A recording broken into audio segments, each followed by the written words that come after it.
রূপকথা। কাল সারা রাত ফ্লাড লাইটের আলোয় ফুটবল খেললাম। বলের ওপর কি কন্ট্রোল!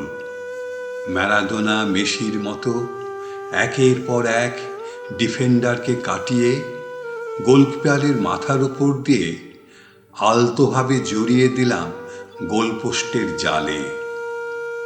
একটা ফ্রি কিক নিলাম ডেভিড বেকহামের মতো।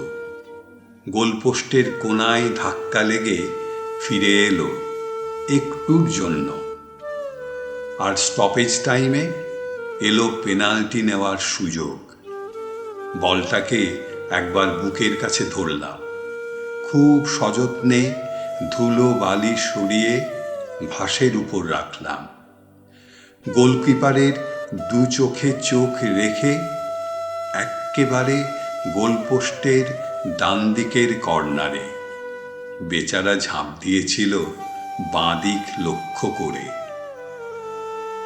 এসবই ঘটল কাল রাত্রে, স্বপ্নের মধ্যে।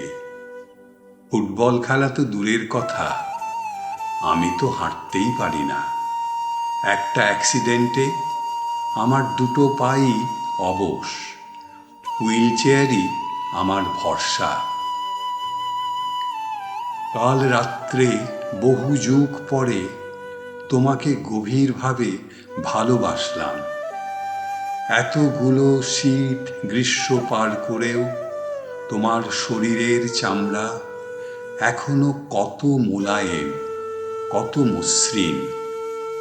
দূর দ্বীপে ফেলে আসা সেই শ্বেত হংসের পিঠের মতো।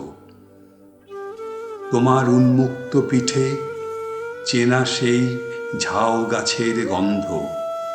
শরীরের প্রতিটি রুমকূপের থেকে উপচে পড়া ভাষাহীন ভালোবাসার কাহিনী আমাকে সারা রাত ব্যস্ত রাখল।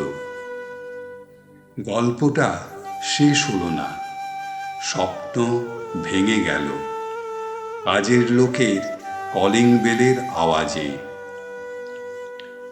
আমি তোমার মুখ বহুদিন দেখিনি, গলার স্বর বহুদিন শুনিনি, অথচ কাল রাত্রে গভীরভাবে ভালোবেসেছি তোমায় স্বপ্নে।